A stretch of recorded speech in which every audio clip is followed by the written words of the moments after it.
여러분 안녕하십니까? 이상로의 미디어 해설을 시작하겠습니다. 세월호가 인양됐습니다. 이제 본격적으로 세월호의 침몰 원인에 대한 조사가 시작될 것으로 보입니다. 그동안 세월호에 관한 많은 이야기들이 있었습니다. 심지어 해군의 잠수함이 세월호를 침몰시켰다, 이런 이야기도 있었습니다. 그동안 많은 확인되지 않은 사실들이 있었고 우리나라 언론들이 그것을 사실인 양 받아서 보도한 일도 흔히 있었습니다. 이제 세월호가 바다에서 나온 그 이후에 우리나라 언론의 태도는 얼마나 바뀌었는가를 확인해 보도록 하겠습니다. 3월 24일 SBS는 저녁 뉴스를 통해서 빨리 세월호를 건질 수 있음에도 불구하고 박근혜 정부가 6개월 동안이나 세월호의 인양을 막았다라고 보도합니다. 한번 보시도록 하겠습니다.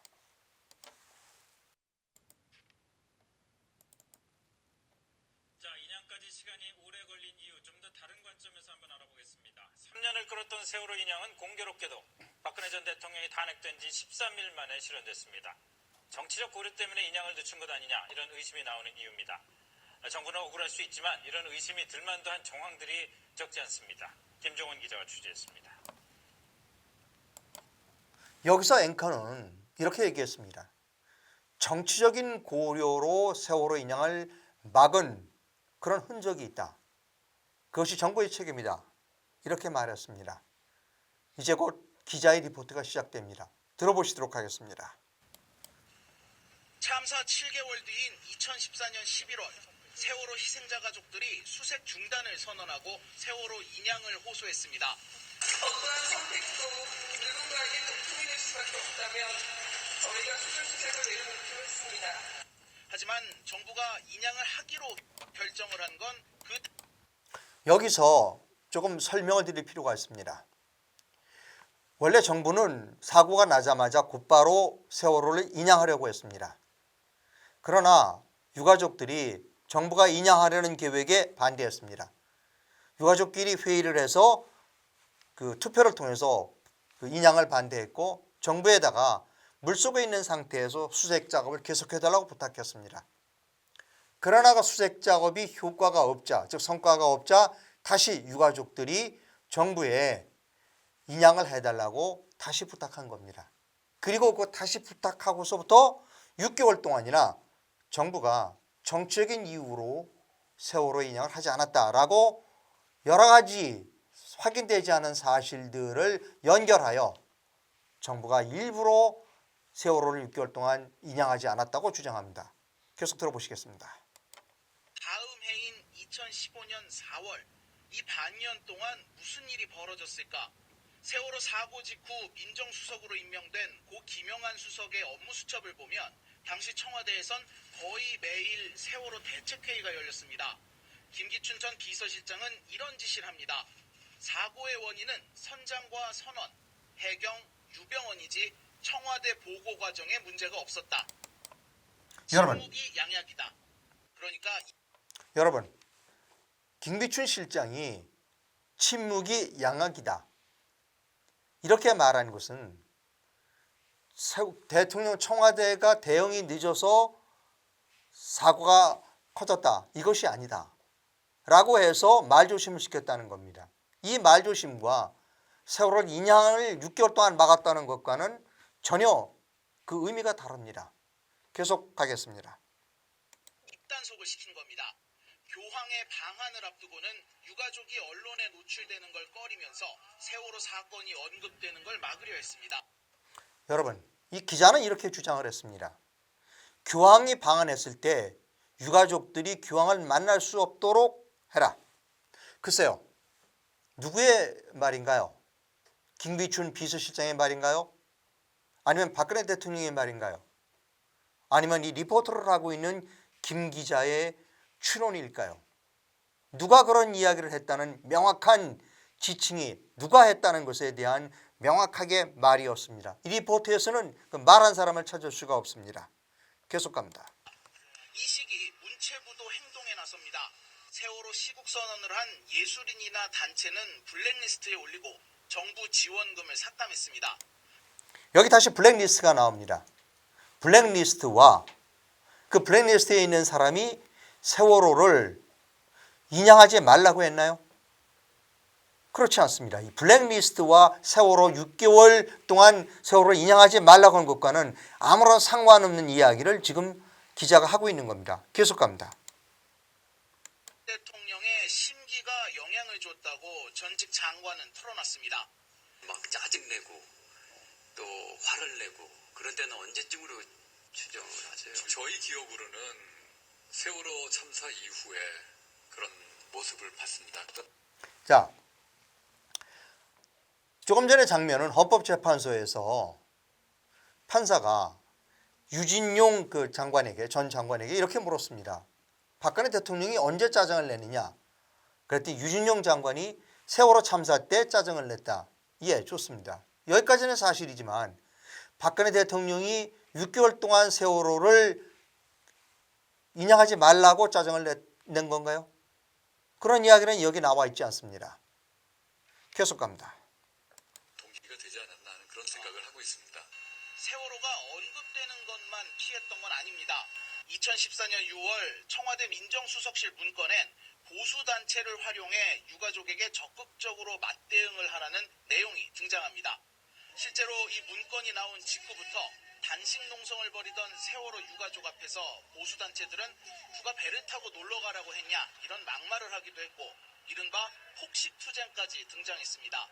세월호 진상조사를 위한 자, 청와대 대응 문건과 그리고 또 보수단체의 집회에서 세월호를 인양하지 말아라 이런 내용이 있었나요? 없었습니다. 세월호를 인양하지 말라는 것과 보수단체의 집회와는 아무런 상관이 없습니다. 계속해서 가도록 하겠습니다. 특위에 대해선 이런 평가를 하기도 했습니다. 이 조직을 만들려고 구상을 한 분은 아마 공직자가 아니라 세금 도둑이라고 확신합니다. 2015년 새누리당 원내대표였던 유승민 의원은 당시 정부의 분위기가 인양이란 단어조차 꺼낼 수 없었다고 말합니다. 당시에는 청와대나 정부가 이 세월호 인양 문제에 대해서 그 말을 일단 꺼내는 것조차 상당히 꺼리고 미적될 텐데. 자, 여러분 그 유승민 의원의 인터뷰 내용 중에 박근혜 대통령이 세월호를 인양하지 말아라라고 지시한 내용이 있습니까? 저는 찾아볼 수 없었습니다. 그리고 또 하나, 기자는 유승민 의원을 인터뷰했습니다.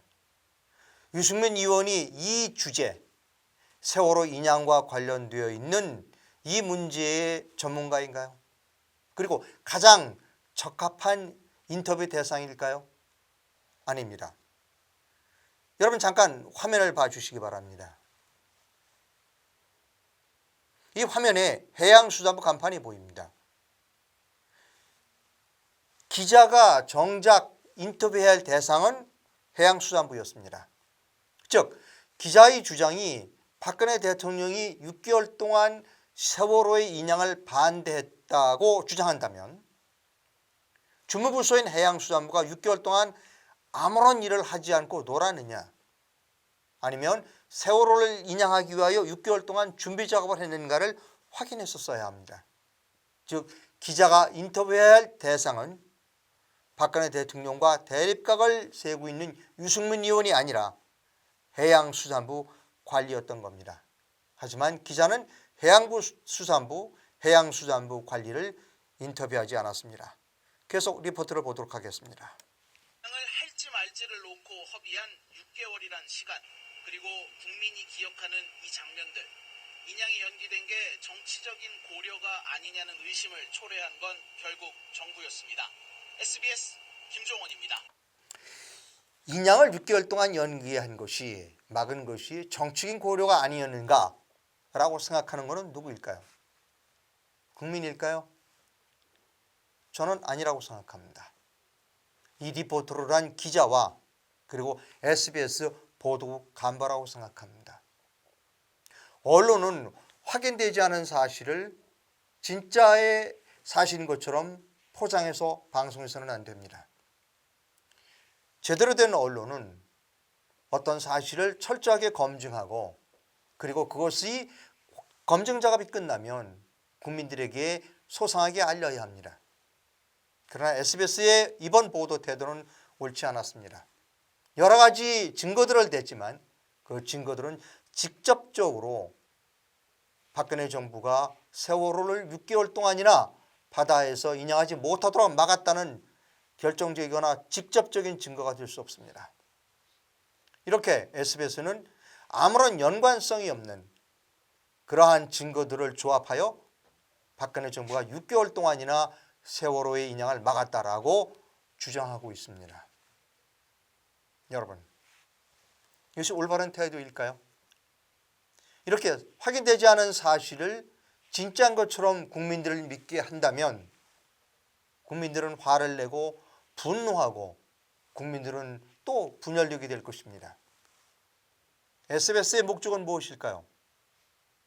국민들을 화나게 하고 서로 증오케 하고 그리고 분열케 하는 것이 SBS의 목적일까요? 이것에 대하여 해당 기자와 SBS는 해명을 해야 할 그런 필요가 있습니다. 여기서 그 텔레비전 해설은 마치도록 하고요. 신문을 해설해 드리도록 이렇게 하겠습니다.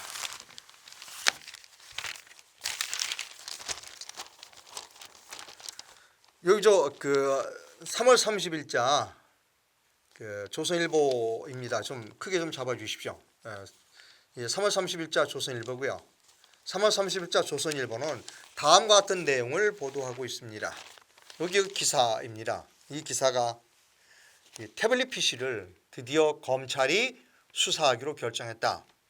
이러한 내용을 조선일보가 3월 30일자로 보도했습니다. 여러분, 뭐가 좀 순서가 바뀌었다 이렇게 생각하지 않으십니까? 이번 탄핵 사태의 시작은 태블릿 PC였었습니다. 그런데 태블릿 PC는 수사하지 않은 상태에서 탄핵 소추가 이루어졌고 탄핵이 결정됐고 그리고 대통령이 구속됐습니다.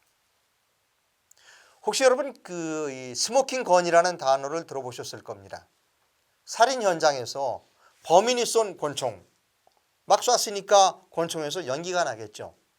이것을 스모킹 건이라고 합니다. 즉 결정적인 증거라는 뜻이지요. 이번 탄핵 사태의 스모킹 건, 즉 결정적인 증거는 태블릿 PC였었습니다. JTBC가 태블릿 PC를 보도하면서 이 태블릿 PC 안에 엄청난 국가의 기밀이 담겨져 있었고 이 기밀을 일개 아내자인 최순실 씨가 이용하여 국정을 농단했다. 이렇게 보도했고 이것이 이번 탄핵 사태의 시작이었습니다. 따라서 모든 일에는 순서가 있는 법입니다. 이번 사건을 수사함에 있어서 가장 먼저 검찰, 특검, 헌법재판소는 태블릿 PC를 수사 또는 조사해야 했었습니다. 그러나 검찰, 특검, 헌법재판소 그 누구도 지금까지 태블릿 PC에 대하여 조사나 확인을 하지 않았습니다. 심지어 언론도 태블릿 PC를 수사해라, 조사해라 이러한 주장을 하지 않았습니다. 태블릿 PC를 이 결정적인 증거라고 들고 나왔던 JTBC조차도 시민단체 쪽에서 그 태블릿 PC 이상하다, 증거를 대라 이렇게 얘기할 때 딱 부러지는 증거를 대지 못했습니다. 원래 태블릿 PC는 독일에서 가져왔다. 다음에는 주인이 버리고 간 짐더미 속에서 나왔다. 그 다음에는 책상 서랍에서 나왔다. 또 처음에는 PC였다가 나중에는 태블릿 PC였다. 그리고 태블릿 PC 입수한 시점이 10월 말에서 10월 초로 옮겨졌습니다. 태블릿 PC를 가져온 사람이 남자 기자에서 여자 기자로 다시 또 남자 기자로 바뀌었습니다.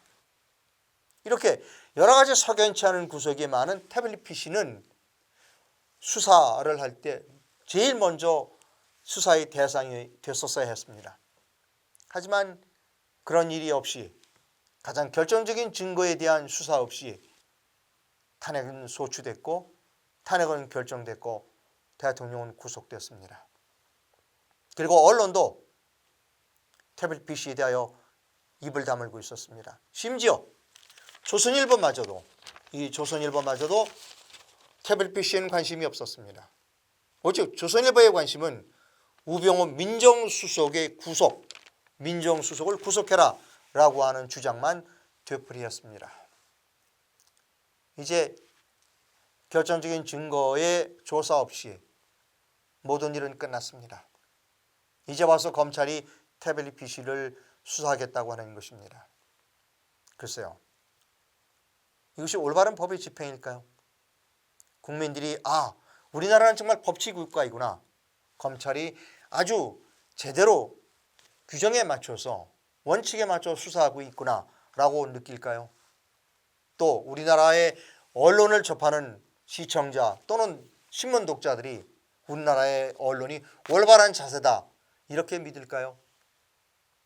글쎄요. 저는 아니라고 생각합니다. 이번 일은 무엇인가가 잘못됐습니다.